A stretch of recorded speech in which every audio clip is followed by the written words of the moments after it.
Well, well, well. Well, happy Super Bowl Sunday, everybody. How's it going? And if you're not in the United States, I don't know. It's our holiday here. It's a day that we spend with friends and family, and we eat like slobs, and we hopefully don't drink too much and drive, but we enjoy ourselves, right? It's a stinking holiday. Do you guys ever think they're going to put Super Bowl Sunday on Saturday? Super Bowl Saturday? I don't know. Anyway, I'm going to have some fun. I'm going to be doing a little bit of homework while we're watching the game because I finally planned, I think I've taken 2 years off from it, putting together my top 10 dividend stock commercials from the Super Bowl commercials. So we'll see. Yeah, it's a fun little thing. I can't be monetized from that video, so it's a labor of love and just something a little fun to know that hey, these companies that we invest in that we actually own a piece of, as my guy Dividendology, as Eli said on the Dividend Talk podcast. If you guys haven't checked it out, share that in the newsletter. Would highly recommend it.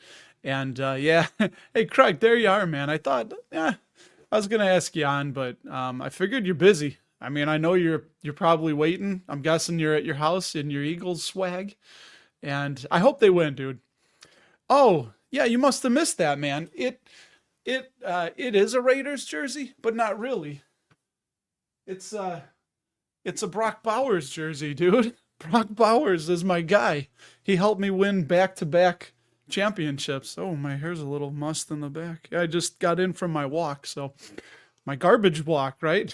What the hell's a garbage walk? Yeah, so I go for a walk when the weather's nice. Bring a bag. I got a little scooter or not scooper, grabber, extension grabber. Yeah. So anyway, I'm going to bust this myth real quick because I kind of put that on the title. So here we go. The number one dividend myth that I'm going to bust as a myth buster, I guess we'll just call myself, is that dividends are permanent and guaranteed forever. Not the case. You don't have to look any further than Walgreens. And if the business isn't healthy, they're going to cut the dividend. If the threat of the longevity of the company and the survival of it, is it? Not, they're going to cut. So always remember, dividends, I think, are written in pencil. And that's all you need to know. There it is. All right, everybody. Well, we'll see you later. Thanks for stopping on by. Nah. Oh, you did check. Did you check? So I was telling you guys last week, we were at Costco. I needed aftershave, and they did not have aftershave at Costco. So where did we get it from? Hey, I tell my wife, and magically the next day, a box from Amazon is on our doorstep with a 2-pack of Gillette, which is owned by Procter and Gamble, aftershave.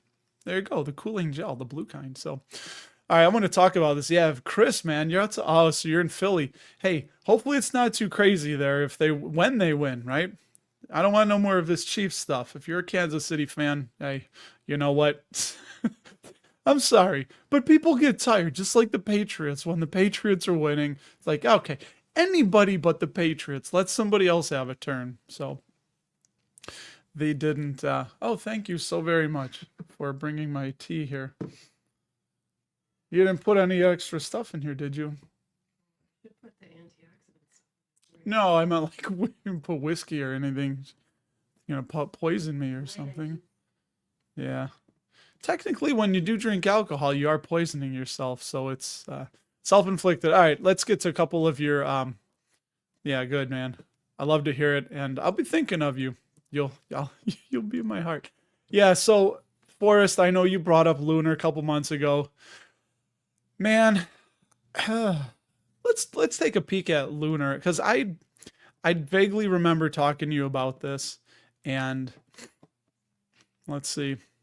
Hey, it's been busy for me, right? We're at I had bowling yesterday, all day yesterday. I was at a bowling alley from 7 or 8 a.m. until almost 4:30 p.m.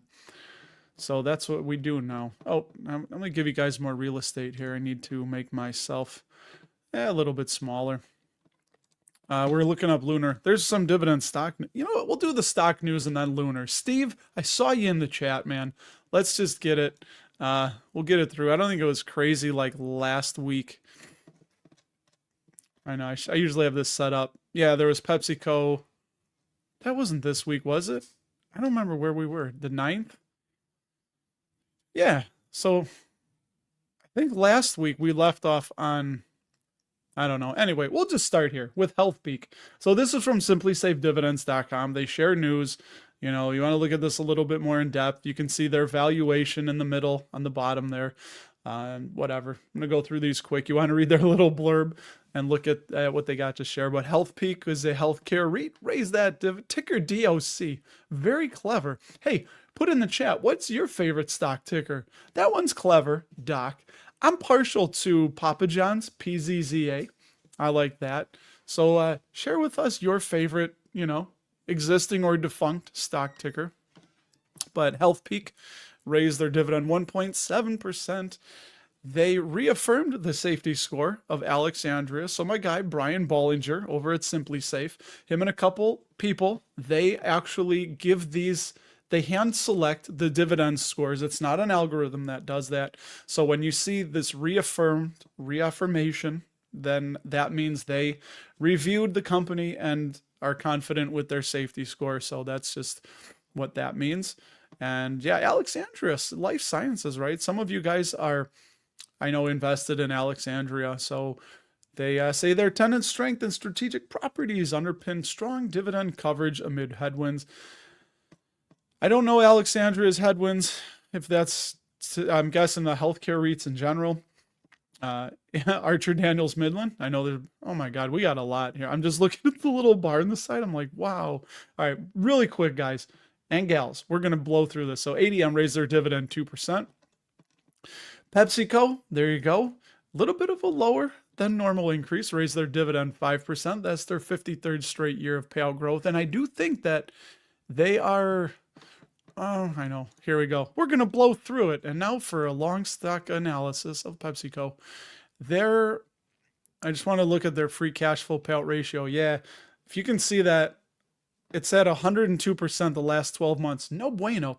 And I know when I emailed them, their investor relations had said that they were spending a lot more money to help grow the business. But the thing that's going to make that pop, many of you probably know it. If you don't, I like the free cash flow payout ratio better, because free cash flow at the end of the day is what the dividend's paid from. When you see earnings, and I know Kevin Burgess might disagree with this, but earnings can be manipulated. There are companies that have profits and earnings and they go bankrupt because that's what they call it, accrual accounting, right? You can spread things out over many months. There's a lot of games and financial shenanigans you can play, but the free cash flow is usually the free cash flow. I know IBM does adjusted free cash flow, but either way, free cash flow for me is where it's at. And PepsiCo, not in a good spot. So hopefully this projected next 12 months will be back down around 73%. And then you see the free cash flow per share when that drops. Yeah, that's what happens. Anyway, so that's PepsiCo. Raise that dividend 5%. 3M raised their dividend 4.3%. So they cut it. They were dividend king. Now starting the track record all over again with free M as they cut that dividend more than 50% in 2024. Prudential, we used to own them, raised the dividend 3.8%. They reaffirmed the safety score of Dow, ticker DOW. Clever. They what's going on with, they refreshed their outlook on Pinnacle, ticker PNW. FMC, the fertilizer and crop company, they got a big dividend downgrade to 30 unsafe. And as my guy Jeremy said, hey, you know, maybe that's what happens when you're a company that makes poison. They make insecticides and things like that. But their dividend yield, very, very high right now. Avalon Bay, the multifamily residential REIT, ticker AVB, raised that dividend 2.9%. And I can't see the chat, so I don't know what you guys are saying right now. Someday I'll figure that out, but for the time being, hey, AVB. UPS raised the dividend 0.6%. Itty bitty teeny tiny raise, but it counts. But that's why some of these companies, when you see Dividend King, like 50 years of dividend raises, you got to check that out. And you got to see what's going on. I know they Yeah, they're cutting their low margin Amazon volumes by over 50%. So they're trying to break free from Amazon a bit. I think this is the Chicago, right? Chicago Mercantile Exchange, ticker CME, is up 8.7 or raised the dividend 8.7%. That's their 11th straight year. Again, I think this might have been one Kevin Burgess was looking at, or he sold. Another one, ICE, which I think owns NASDAQ. Correct me if I'm wrong. The Financial Exchange and Data Company raised the dividend 6.7%. Right? They own NASDAQ, I believe, yeah. A couple more here. We're almost there. Ryan wrote about Rexford, right? Raised that dividend 3%, and they've been crushed. Just a lot of headwinds going on with the industrial. This is my bread and butter. So what Rexford does, industrial warehouses, that's the stuff I know very well. But yeah, they're all in California. And hey, we could see issues, especially if the tariffs hit and there's less goods coming in. We'll see what happens with that. Honeywell is looking like it's going to split, ticker HON, into 3 companies, and it is going to split in 2. I know this is a long news cycle, guys and gals.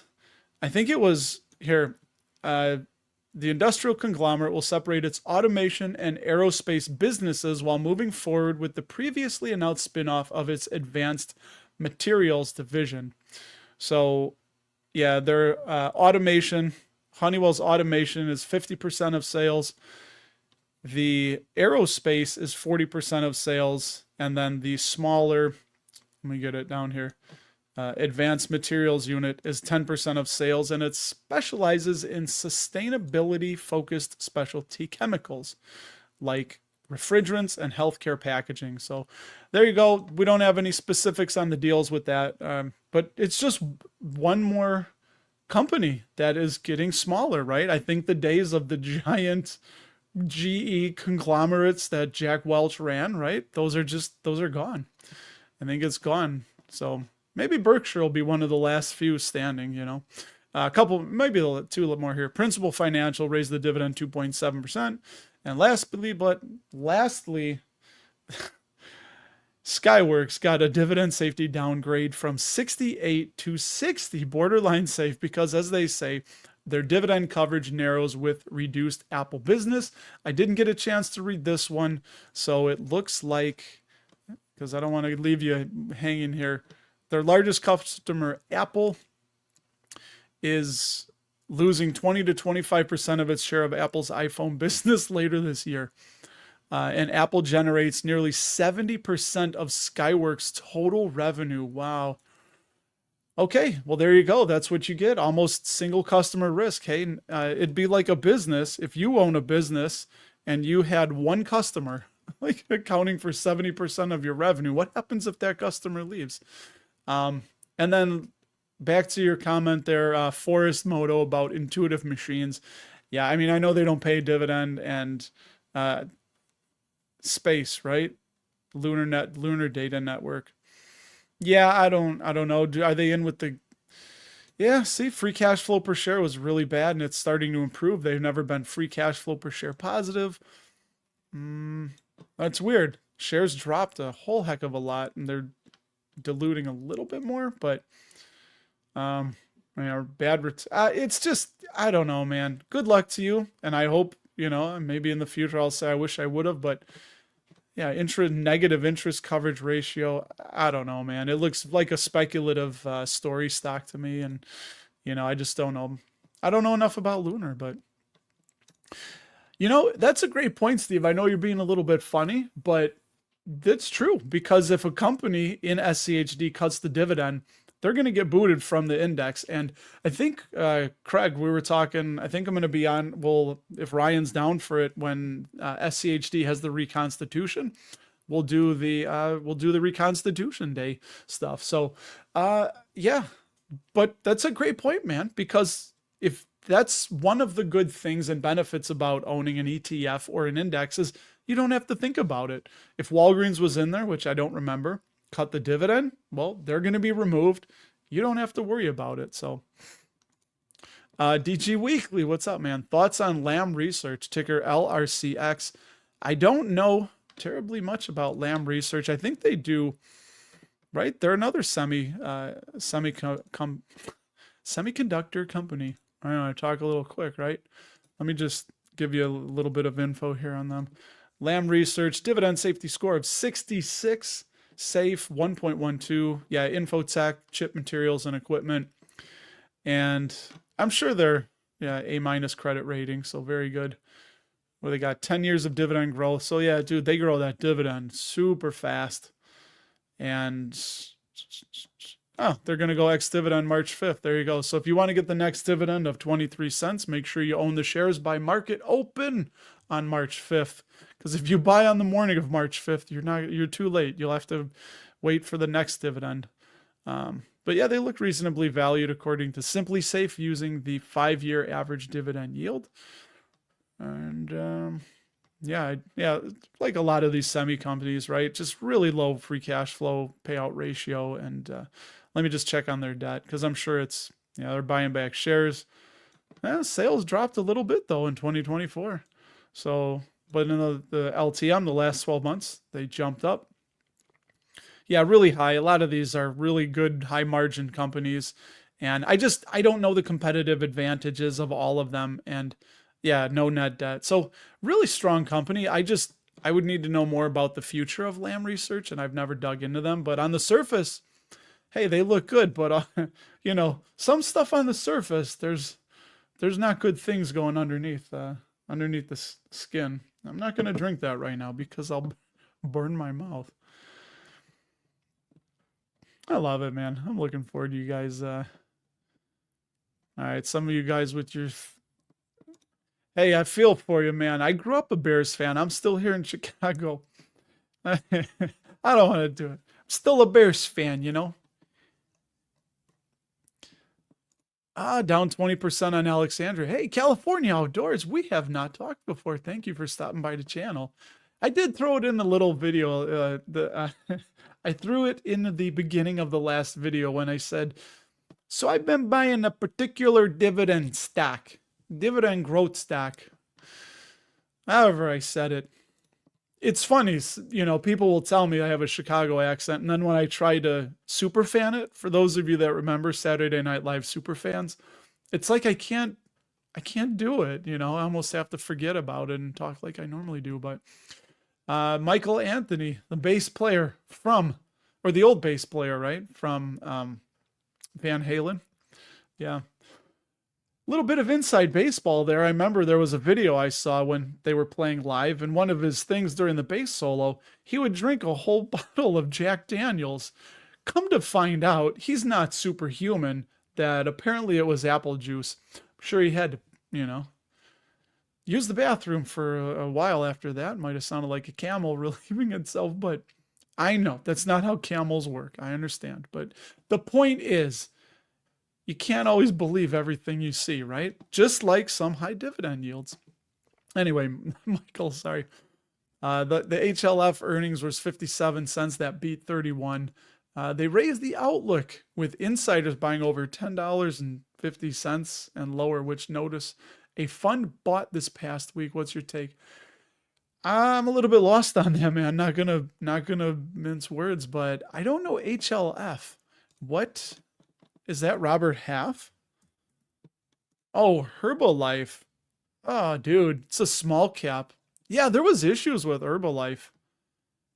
There was a company, I forget, or there was a fund, somebody was wrong. Bonus points if anyone remembers, because I don't, but there was some fund or investor that bet big on Herbalife and they were wrong. I don't remember who.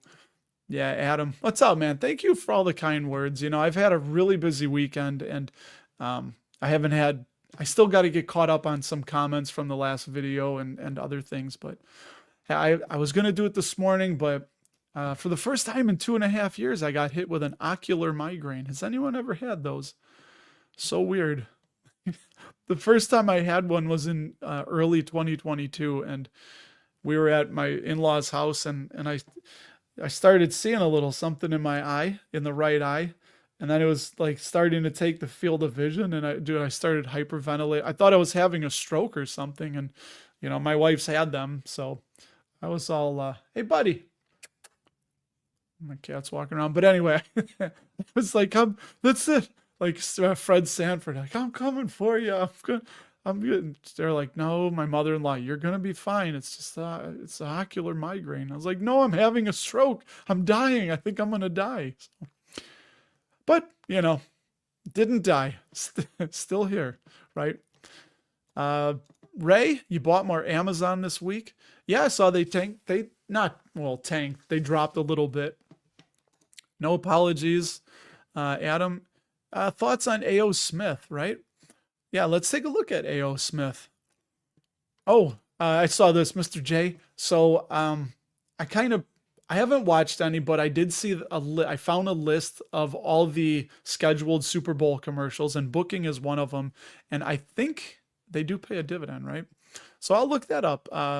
We'll look up A.O. Smith, AOS for Eddie, and then we will watch. Sorry, I'm reading, thinking. I see Boaz saying he'll have to watch the Super Bowl. So this is what we get when I'm trying to think and talk and do 5 things at once. But I like it, man. Anyway, so let's look at AOS, and then we'll look at Booking for you. I can get my screen going here. All right, there's Herbalife, $5 a share. Man, that's right on the cusp of being a penny stock. I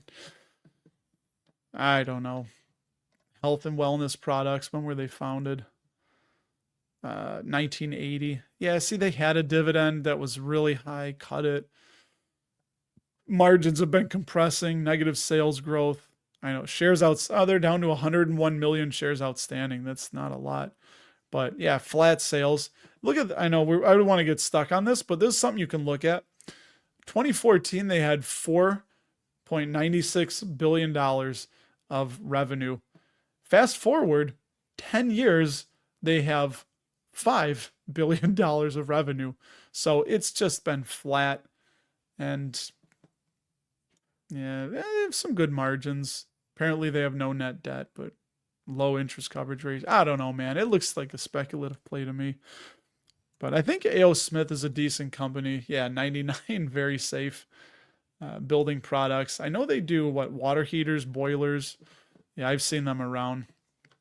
Yeah, A.O. Smith produces heaters, boilers, heat pumps, and water treatment products for homes and businesses. North America, China. Oh, there they go. China. Maybe that's why they've been getting whacked on the share price. 1874. So, I haven't really dug into them. I mean, I've scanned through them once upon a time. 32-year dividend growth streak. They do grow pretty quick, although it's tapered off a little bit. They went ex-dividend January 31st. They do look to be undervalued. So if anyone's watching, if you're just tuning in and you don't know what this is, this valuation, this is the closest that Simply Safe comes to having a algorithmic type of number or valuation or something. So this gray shaded area, what they do is they look back at the 5-year price to earnings, and then they go 10% above that and 10% below that, to give it a band. And that's what this gray shaded area is. So the gray shaded area is looking back 5 years and 10% above, 10% below that average PE. And then when the thought is that it's like a rubber band. So when it's above, it's going to come back into the shaded area. And when it's below, it'll eventually come back up. And they go back 20 years. So you can look to see, oh, it's not 20 years, is it? Thought I was able to change it. Maybe not. Oh yeah, 20-year right there. Duh. So you can look back and see if it indeed did that. So right now it is below the shaded area. So according to them, and I think that's not dividend yield theory. Is it average 5-year trailing PE theory? So it looks undervalued, and that's how they get the expected price range. So currently, from looking at the last 5 years, price to earnings average price, 10% above and below is this expected price of 69 to 84, and it's below, it's at $65.16. So hopefully that makes sense. Again, that's looking back if, hey, if A.O. Smith CEO, not posing any allegations here, but if he's in some bizarre cult and he's, selling children or something on the black market, and the board knew about it, company's going to go away. But that you wouldn't be able to see information like that. So again, obviously the future's not guaranteed, but all things remaining equal, it is likely to go back up into this $69 to $84 range. Anyway, long way of explaining that, I know.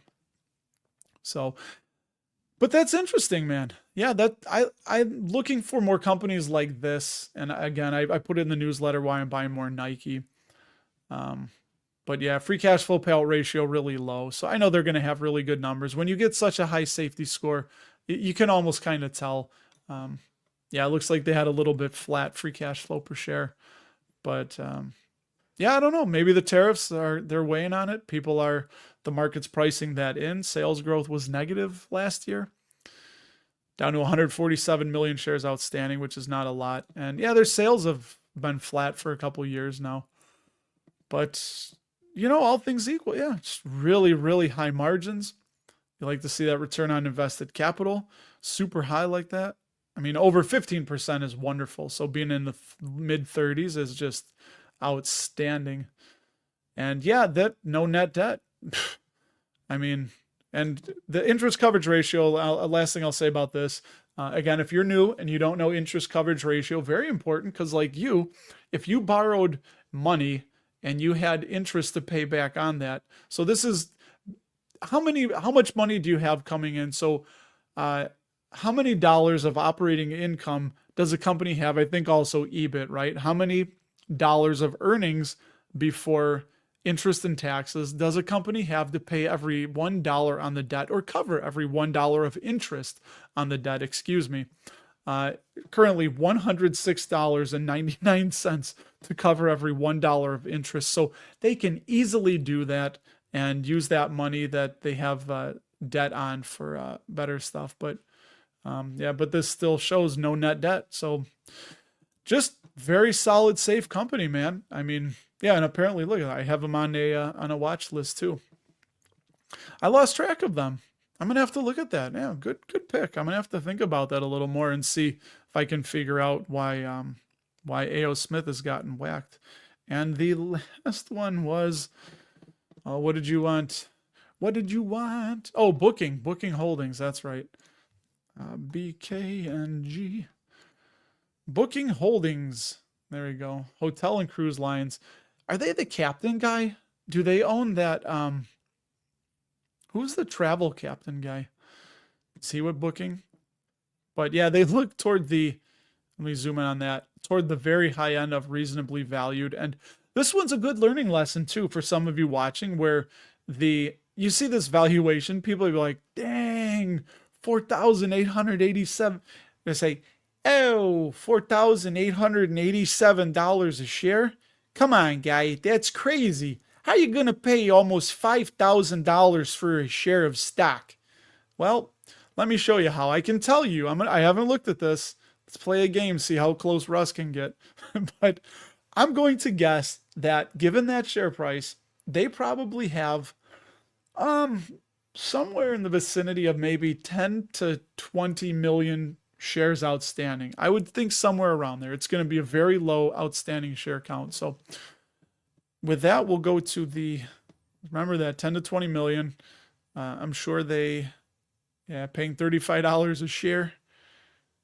They show them as potentially overvalued a little bit, but let's see.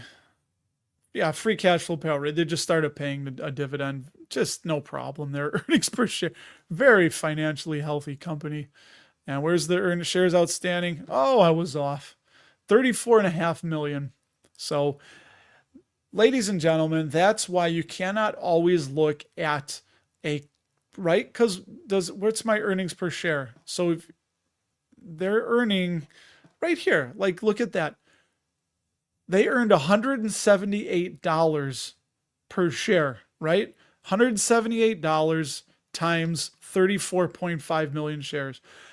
There's not a lot of shares to spread that out over, and they keep buying shares back. So they're effectively shrinking the size of the pie, right? Like cutting the pieces, or they're cutting the pieces bigger. If that makes sense. I don't know how you do that.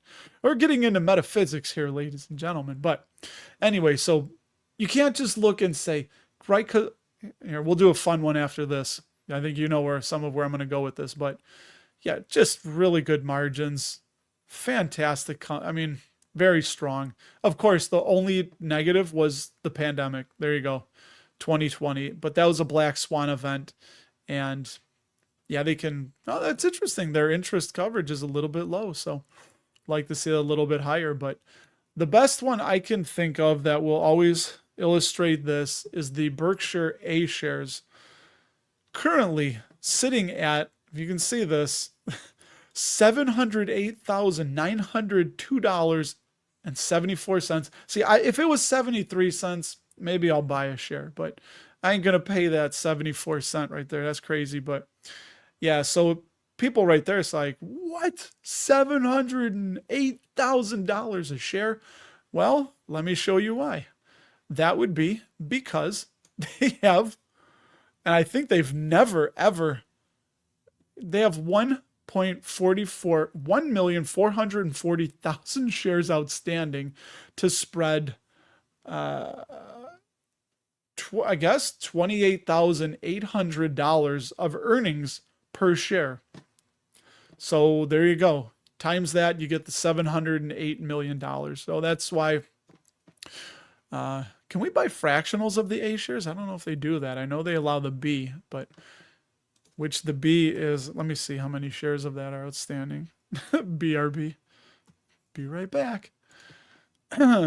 Which is 472. And I forget the ratio, but it's a percentage, like 1/30th or something. I don't know.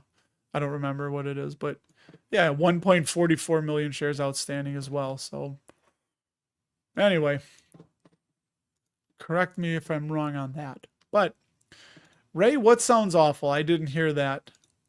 The DR. I'm guessing you're in the Dominican Republic, West. Oh, yeah. I do. Maybe I was wrong about that. Maybe it was Bill Ackman was right on Herbalife. He shorted them, so that might have been what I was thinking of. Yeah, I knew there was some name. And oh, Rick, yeah. So in the newsletter, I shared reasons why I'm buying more Nike, and yeah, it's funny. I've heard so many things, and again, right? That was Target, Disney. Hey, you go woke, you go broke. Well, it's been a couple years now, and they don't look broke to me. So they pivoted. Yeah, what do you guys think about Nike? I will say I'm excited about Elliott Hill because, as I shared, John Donahoe, the former CEO of Nike, dude, he was CEO at Bain and Bain and Company. I think it's Bain and Company, which is a global consulting firm. Then he was CEO for eBay, right, the auction platform. Then he was CEO for ServiceNow, which is a software company. And then Nike was like, hey, you're a pretty tech-minded guy. Why don't you come on in here and run Nike? Well, what do you think he did? He went DTC. He eliminated the brick and mortar middlemen. Granted, that was spurned by the pandemic, but he was like, look, we have higher margins. If we can sell the bulk of our products, if we can just sell direct to the consumer, then we skip the middlemen, we make more money. And it didn't work because people decided, and I think he bet on that we're just going to all be digital. Nobody's going to want to go to the brick and mortar stores. He was very wrong. Nike lost shelf space. They lost people coming into the brick and mortar stores, those distributors being able to touch and fondle and pick up and try on the shoes for, Hoka and On and Brooks and all these. My wife wears Brooks. So so I just had a funny thought that isn't so funny, but you guys know my sense of it. Because I just saw somebody saying, like, why doesn't she wear Nikes? I'm like, I don't know. I'll have to beat her with a Brooks shoe. And then my brain was like, well, some people might not find joking about spousal abuse funny, but I've never I've never hit my wife, you know. I've been out of line once and maybe twice. Got a cold one across the chops. But hey, nobody's perfect, and happy to share that information with you. But anyway, where were we? Yeah, so Elliot Hill comes in. He's the new CEO of Nike. He started as an intern in 1988, spent 32 years working his way up. He retired from a senior position, senior executive position. Nike brought him out of retirement to make him the CEO. So Elliot Hill has a deep understanding of the business, the brand, the industry, what made Nike great. He lived and breathed Nike for 32 years, and I think he's going to make it work, but it's going to take time. In our hyper focused attention span world, people want things just now. Like, no, we got to have it now. Turn around. Like, okay, Elliot, you've been in there since October 14th. Where's the turnaround? Why isn't, so I'm prepared. I did read once that, and this is why Pat Gelsinger got axed, right? Or he retired, but they say it takes a couple years. It might take 2 to 3 years for a new CEO to fully implement their direction, their plan, to get all the cogs in place of the machine that they want to see running. And so 2 to 3 years is a good window to really say, okay, you've had enough time. What have you done? But that's that. So anyway, yeah, and I did put that in there. People say Nike's gonna go broke because they went woke. Hey, what's up, Billy from the PI? Adam, you're buying Google too. I didn't see that, but I think if it gets cheap enough, you could make a case to get a frog out of your throat. Hit the mute button when you do that. But we own a lot of Google, right? If you own the S&P 500, if you own VTI, you own a lot of Google. So I think the Mag 7 makes up 35% of the S&P 500 right now. Do I have that right? Oh my God, Rick, are you talking about Berkshire? When we were talking about Berkshire, you think they were expensive at 43K per share? Oh man. I hope that's not true. Oh, I was gonna say Alan. Yeah, it's so it's funny. I turned that on. What I stopped doing is commercials during the live stream. So as soon as I'm done with this, I'll turn the commercials on because I like that. That's one thing I picked up from Kevin Burgess is he said, you know what? I'm just happy to talk with people. They don't need to watch 10 seconds of a commercial and then click it off. So I was like, man, that's a great one. I'm gonna oh, dude, Chris. Hey, man, be safe. I hope you're not driving. And if you are, well, be prepared. Take an Uber or something or walk. I don't know where you're going, but good luck, man. Saquon, 2 touchdowns, 2 tutties today. Hell yeah, man. Rick, it's funny. Are you talking about Berkshire? Oh, and sorry, I know I'm all scatterbrain all over the place. Yeah, so I do turn on every live stream that you have to be a subscriber for at least 1 minute in order to be able to chat. So, it's just a way of, it's just a way of weeding out the riffraff because we'd get all these, I don't know, sex bots posting stuff and it was funny at first. We got a laugh and then it just got really annoying. So, oh, Ray, yeah, man. Right. I want to watch the bowl too. Got my family and I don't know, I think chicken and buffalo sauce or something. So we're dirty investor. I haven't talked to you yet. Somebody was talking with me about YieldMax stuff. They left a comment on my YieldMax video. But yeah, Kevin, I was just talking about you, man. I said you're the one that inspired me to turn off the commercials during the live stream. So I like it. So what dirty investor, what are you buying in YieldMax and why? And what's your thought process? Because from what I look at since inception, and somebody told me this was my mistake, that I don't know how to use YieldMax funds and all that. But if you look at inception, you would have made more money with their dividends reinvested or distribution, whatever it's called, You would have made more money on just holding Tesla instead of TSLY. Uh, you know, yeah, happy Super Bowl Sunday, Kevin. My thought on Warren Buffett buying so much Occidental and T-bills. Well, I guess he really likes Occidental Petroleum. I assume it's him buying Occidental Petroleum and not his lieutenants, right? He has two lieutenants, Todd Combs and Ted Wexler, that have been there for a long time. They will autonomously buy and sell things without Warren knowing. And he keyed us into this because one time he talked about a healthcare REIT that he said he'd never heard of. I find that hard to believe, but anyway, we'll go with it. But Warren had said, he was asked in an interview, now you've been buying this healthcare REIT. He's like, no, I haven't. They're like, yeah, well, Berkshire bought. He's like, I've never even heard of that. He's like, so I'm not buying it, which he's telling us though that Todd and Ted will buy and sell things. So that's why you even can't always just say, hey, Berkshire bought this stock like Ulta Beauty, right? That's when I think they bought and got out of already. Did they? But anyway, when I saw that, everyone's like, video, Warren Buffett's buying Ulta Beauty. Warren loves Ulta. And I'm just thinking, like, how do you know that? You don't know that he bought it.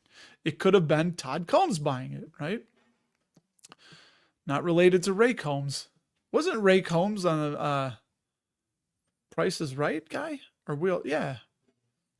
I think of somebody else. I might be getting people all jumbled up in my head. Yeah, I don't know what's the deal is that with that, Alan. Oh, and also on the T-bills, I guess he's probably thinking the market's super hot, super overvalued. Hey, he could be wrong. He's done this before, and they just have a fortress cash. They have more T-bills. I'm pretty sure this is still true because I read it a while ago. They have more T-bills than the Treasury, I believe. So very interesting, but yeah, that's a good one. I think, my conclusion was that, of course, if I was psychic, I've been buying heavy under $80 and I bought some more, like 8 more shares this week at 72 something. Yeah, of course, I wish I was psychic. I would have rather bought it at 68 instead of 72, but I don't know how low it's going to go. It's eventually going to find a bottom, but I don't want to market time because I plan to hold these for 5+ years. I'm just going to buy them, get paid dividends to wait. And if it keeps going stupidly low, I'll keep buying as long as I still have that feeling like Elliott Hill is putting it in the right direction, right? He's reducing, liquidating inventory. He's focusing more on the athlete, which was their bread and butter. The athlete is the core of their customer base. Those are the people that got Nike to be where they were instead of the sports athletic, leisure centric type thing, people wearing the dunk lows that haven't touched a basketball since grade school. That's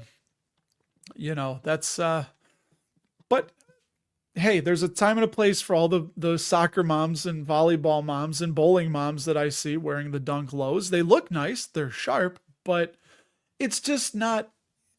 There's a higher profit margin, I think, with the athletes, and that's kind of like Elliott Hill's idea where he wants to move Nike toward like getting them back on track, I guess. But anyway, so I could be wrong, but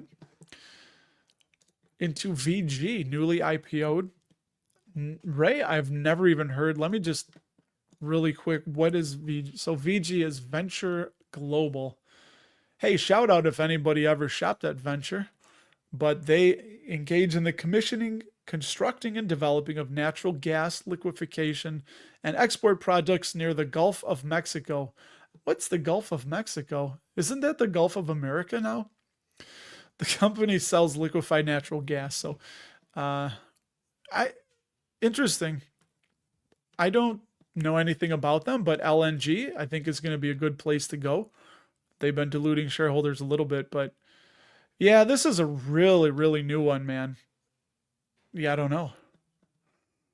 That's a good one. Good one. If anybody wants to look into VG, have it. At Hibbits, Hibbits, that's a funny store. I think I've seen somewhere. Where is that? You don't have to tell us where you are, but just tell us what region of the country Hibbits is in, huh?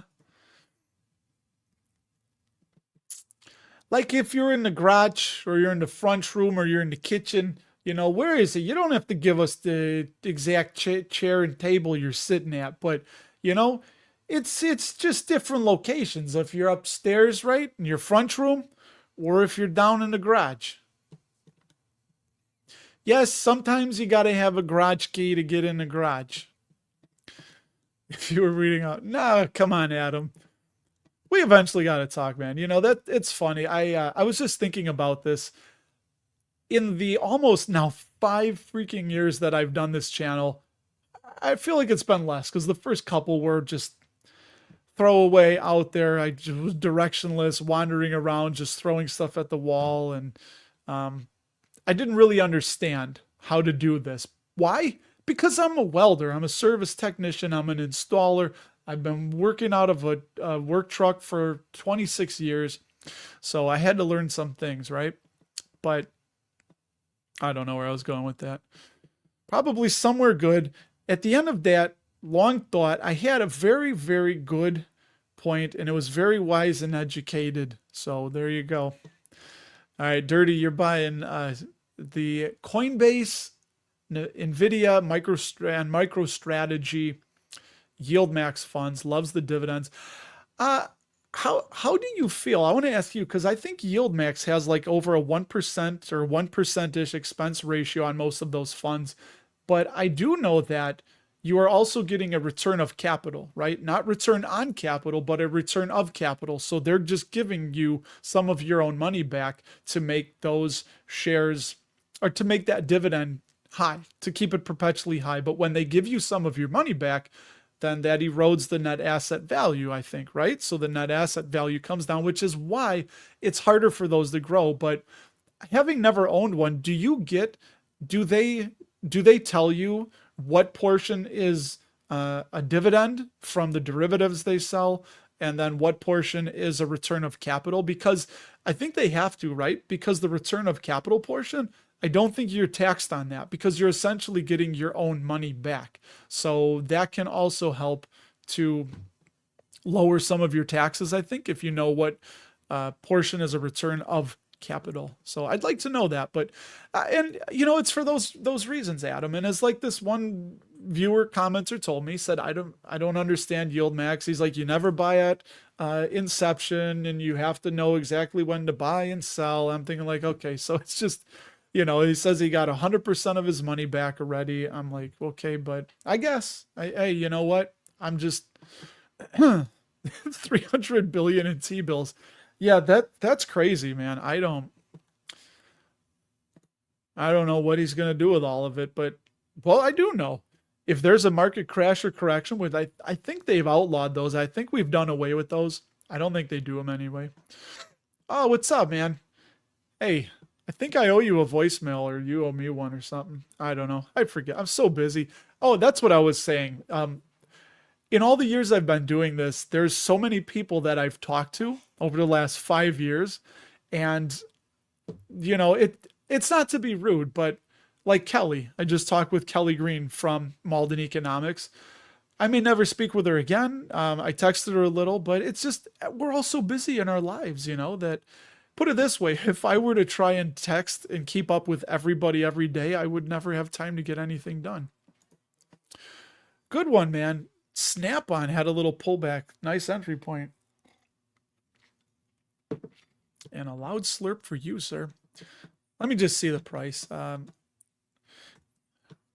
another free tool I'll show you guys. Oh, it's pulled back to $338. Simply Safe shows 263 to 321, but I want to take you guys on a little field trip here to the land of alpha spread. We'll go to, but there you go. You see 99, very safe for Snap-on. To the land of alpha spread. PHAS. Oh my God, I can't. There we go. I can't type. So here we are at alpha spread. You guys can use this, try it out for free. So currently right now, look, I'm not logged in and I'm not signed up, but I'm going to put Snap-on in, and there, not Snapchat. And look at this. I don't know if he switched something different or you get the same look-sees or what, but hey, alphaspread.com. I don't know. Now it's probably a glitch I called out, and the guy, whoever owns this, is going to say, God dang it.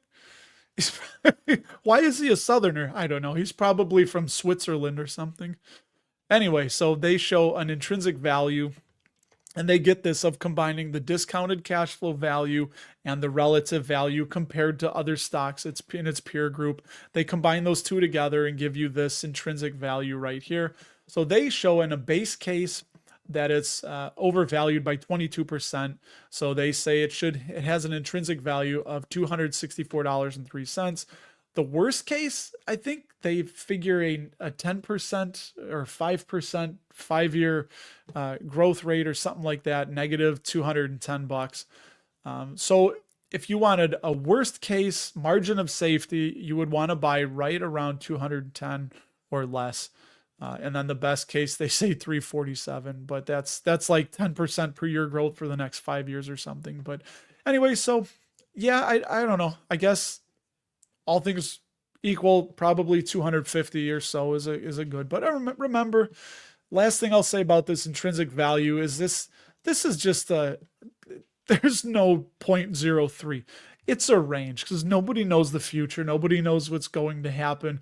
And that's kind of where, like Pulak Prasad, Ryan, right? In everything I learned about investing from Darwin, that I really resonated with him on, because he's the first like major fund guy that I've heard say it's almost a waste of time to try and predict cash flows 10 years into the future. It's near impossible because some companies have trouble predicting cash flows 1 or 2 quarters into the future, but we're going to do, as somebody not in the business, we're going to do 10 years. Like, come on, like, so anyway, so it's just a range, it's a range. Like I think Warren Buffett was fond of saying, an intrinsic value on a stock, giving it that it's kind of like knowing, well, I'll use his word, right? He said it's kind of like knowing somebody's fat without putting them on a scale. You don't need to know exactly how much they weigh, but you can just tell. So you can kind of tell without an exact number when a stock is overvalued and undervalued, I guess.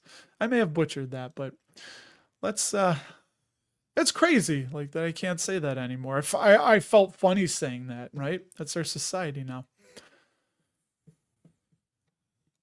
Yeah, same thing, Alan. He makes the he definitely does some moves, but Berkshire doesn't disclose who made the moves. Look at this, our accountant friend Dan West. And Dan, you have a YouTube channel, right? It just popped in my head. Oh, Rick, were you? You may have been one of the one. You know what, Rick? So if you guys remember, I got swept up in the crypto thing. I liked it. I thought it was interesting. The best thing I should have done is just bought some damn Bitcoin and forgot about it. No crypto dividends. That was on I blame Dividend Talk, because they had on somebody who I think he passed away. They had somebody that was in their community in the early days of Dividend Talk, and he talked about getting crypto dividends. He's like, every Monday, he's like, I have a little bit of crypto. I get crypto dividends, and it's at Celsius. And I was like, ooh, I'm like, I'm interested in crypto. I'm like, I could get down with that. Yeah, let me get some crypto dividends. So I ended up with 1/10 of a Bitcoin and 1 Ethereum token, right? Just as a what the heck. I'll just keep it here. I get little bits every Monday. And yeah, then we know what happened. Celsius went bankrupt. It was fraudulent, which is one of the problems when you have something like this. That's the wild, wild west. And god dang it, it's gone. Well, not all of it. I got some of it back. I want to say we put in about probably almost $5,000 we had of our own money. I think I got back a little over 1,000, and had I just bought those and held, it'd be pushing, I think, like 15, 16,000 now, something. Because that 1/10 of a Bitcoin, right, would be almost 10 grand just right there. So, anyway. Oh, I got a Goose Island IPA with my name on it. You guys still let me go. Jeez, look at the time. This is crazy. Hey, the game's coming on soon, so I will hope I'm doing well. Heard you said your wife likes Brooks. Oh, wait. Brooks is a subsidiary of Berkshire. I did not know that. Huh. I am going to look that up, man. That is awesome. That's fun. I like it. Okay, she'll be allowed to keep her Brooks then because we obviously have exposure to Berkshire. So, all right. Oh, what do you mean he's back? He's not on my sheet. I mean, he's in the chat, but yeah, in the last couple Mondays, dude, Ryan, I worked Friday. The last 2 Friday nights I've worked, so I haven't had a chance to there. Dude, we got some buys. I like it's the Wonder Water, right? They call it. We got coconut buy. Who owns buy? Does Keurig Dr. Pepper own buy? I'm gonna see if I could beat you guys to it. Who owns buy drink? Here, what company owns buy? Survey says the Dr. Pepper Stipple Group. My brain still works. We have some functions going on up there. I don't know. Yeah, Pat. Oh, you're in a hotel, man. You watching the Super Bowl in the hotel? Yeah, I started early. Yeah, I'll go a few minutes late tonight, but not too much. We gotta get ready. I heard my wife leave. She's going to get some more supplies, but sorry, Ryan, you made me laugh with that, with saying it twice, but yeah, upper, lower, and yeah, it's funny if I was an analyst, right? Just punch him on just to make the absurdity of it. If it's I don't know if it's 2025 right now, Q1, like yeah. So looking at Q3 2038, what do you think your guidance is going to be for your free cash flow? Right? You'd be like, what? Like we barely know what it's going to be with any modicum of confidence 1 year from now. So, but I understand, like, people, you have to give something a valuation, they say, but I don't know how you guys feel, but part of me has thought, if I think a stock, which is a part of a company, is going to be more profitable and earn more money, earn more revenue 5 years from now, wouldn't that mean the stock price should follow, especially if they're going to be buying back shares and paying a dividend that grows? I would think it's almost a no-brainer that we don't know how high, and black swans happen, but oh, buddy, thank you for making me feel better because that's crazy, dude. And I remember when Doge was starting up, there was a young shop kid at my last company, and he was all about the Doge. And I remember he's like, it's the dog coin. He's like, you gotta buy Doge. I'm telling you. I was like, this is the dumbest thing ever. And I don't know what happened to him, but I know when it was like, when it got to over 2 cents or something, he was just,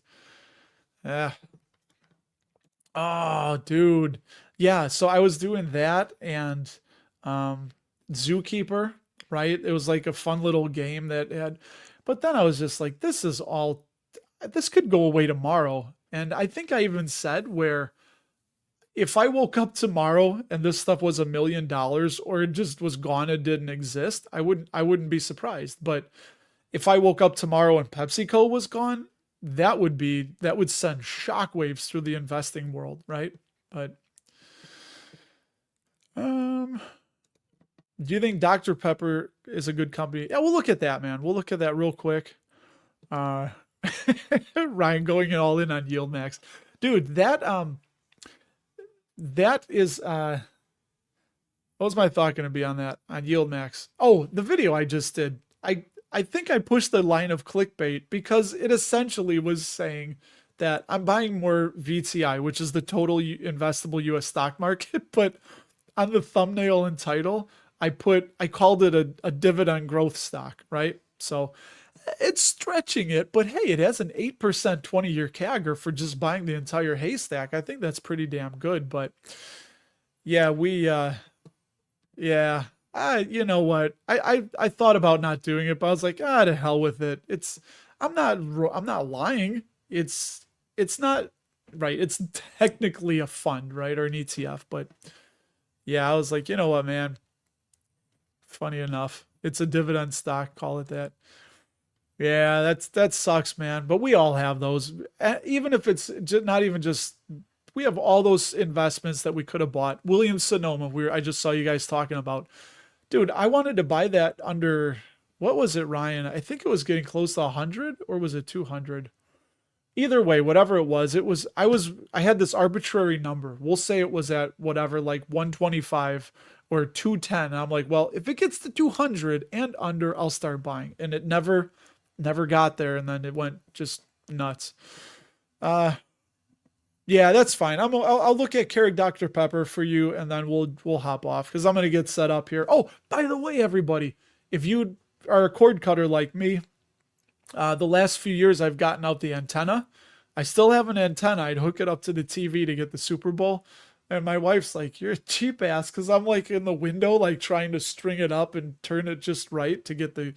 Anyway, so this year, Tubi, streaming free. All you have to do is give an email address and you get to watch it. So, yeah, for all of you that are fabulously frugal like I am, aka a cheap ass, as some people say, but Rick, we ended up selling it. I wanted to consolidate them a little bit more. And yeah, so let's look up Keurig Dr Pepper, and yeah, I see you guys talking about that because I don't remember what it is, but I do want to share that one for you. I got to go back to Simply Safe here. All right. KDP. All right, Keurig Dr Pepper dividend safety score. So like all of them, just way undervalued. Like everything, right? Mondelez, Keurig Dr Pepper, PepsiCo, Hershey, all. Oh, dude. Oh, by the way, guys, Hershey, it was in the newsletter, February 14th, Valentine's Day, they go ex-dividend. So you can't buy them on February 14th, but if you want to get some chocolate dividends, make sure you hold Hershey by February 14th, which is what, Friday? I don't remember. All right, so here we go. Keurig Dr Pepper. Let's see if they give a couple of what they make. But yeah, Dr Pepper, Snapple, Canada Dry, 7-Up, Green Mountain Coffee, and Keurig Brewing Systems. And look at that. Recession sales increased 44%. Love it. Just a little bit smaller here. So they got a dividend growth streak of 3 years. I don't remember exactly what the cut was. This may have been when they merged, or I don't remember, they acquired Keurig. However that went down, but I think that's what that might stem from. So let's just quickly, there you go. So they've been undervalued for a minute. They've been undervalued mostly since mid 2023. But yeah, that worries me. So I know they got a good safety score, but this guy's worries me. But it's coming down. Some of the big blue chips can sustain free cash flow payout ratios. But you see how that's funny. I told you it's really hard to manipulate free cash flow like you can do with earnings. Earnings payout ratio has been, look at that, 43, 45, 46, just flat. But when you look at free cash, what the dividend is paid out of, it tells a completely different story. So that would make me super nervous, but it's coming down and they predict that it'll be back to 54%. Hopefully that happens. So yeah, and that's why. Now we see the tail of it. How, if I get those two on there, if you look above the free cash flow payout ratio, God dang it. So you see when the free cash flow dropped, whoop, then free cash flow payout ratio goes way up. So as long as that free cash flow per share recovers, they'll be fine and we wouldn't have to worry about a dividend cut. But yeah, sales growth, 3%. Buying back shares a little bit. Dude, they diluted the hell out of everyone. I'm guessing that might have been for part of the acquisition, maybe. I don't know, or merger, whatever they did. But hey, their sales still going. Margins are thin, so really thin profit margins, operating margins. Not a lot of net debt. So yeah, I don't know. They're probably will be okay, but would probably, and I don't know if you guys feel the same way. I'd probably feel better just putting money into. Sorry, I was reading your comments. I'd rather just go Hershey or PepsiCo, maybe even Mondelez. Just I don't know. They just seem a little bit more diversified, right? Keurig Dr. Pepper mostly looks like liquid. I don't think they have any snacks like Hershey does or PepsiCo. Obviously, Lay's, which we're going to see. So stay tuned for that. I'm going to do a video. I'll drop it probably by tomorrow night with the top 10 Dividend Super Bowl commercials, what I'm going to do. So that'll be a fun one. I get to look and then I'm ranking it as it's going on. So that'll be fun. But all right, a couple more here and then I'm going to, oh, Dan, you're trying to run a wheel option strategy on to show people what, oh, interesting, man. Are you doing that on your channel? Let me know. You do have a channel, right, Dan? I don't remember, but all right. I didn't see, hold on. I got to see this. Who is, wait. I'm not going to go till I see who you're talking about. That is contradictory. Oh, Dave Portnoy. That's what you guys were talking about, I think, right? Yeah, pump and dump, dude, with especially like the Trump coin and Melania coin. That stuff's crazy. I don't like it at all because it's unregulated. Trump just creates here, Trump coin, puts it out in the world. And again, what if a foreign entity, could be a country, just says like, oh, look at this, Donald, I bought $100 million of Trump coin. Wouldn't that be cool if America did this, or if there was an executive order about this thing and it's all off the books? I don't like it one bit. I think it needs to really be regulated. So yeah, unfortunately it is still the Wild West and I missed it. A lot of us missed it, but I don't know who you guys are talking. The fund manager. Who, put it real quick, because I'm not seeing it and I don't want to just bumble through the remaining whatever here. But who, real quick, Adam, who's the fund manager that should be investigated? Are you still talking about Portnoy? And then Matt says Forrest Gump's. Wait, but since number one, I wasn't hungry but thirsty, and number two, they was free. I must have drank me about 15 Dr. Peppers. Yeah, great movie. I love Forrest Gump. Really, really good movie. And yeah, I don't know. With HLF, man, Herbalife, it could be. It just, a company that small could have more. I mean, we'd really need to dig in and get to know it very well to make sure things aren't being manipulated. But yeah, Michael's pitching Herbalife. So hey, take a look at Herbalife, ticker HLF. Oh, Mr. World Traveler. No idea who. Oh, you guys are talking. Oh, I'm lost. I'm getting lost here in all this. So hey, you know what, Matt? If I could make Rust coin and people would buy it, I don't know what does it do? It does nothing. It tells you shouldn't buy this, is what it would say. That's what Rust coin would say if it was a meme coin. It would say, please, for the love of God, don't buy this. Give the money to charity instead. But if you must buy it because you're going to lose sleep and think about harming yourself, then okay, buy it. But all right. Yeah, Dan, you do. There we go. All right, Dan. Yeah, I got to check your channel out, man. Shoot me an email if I forget. I don't know if I don't see that. All right, so, oh, the YieldMax fund manager. What was he on?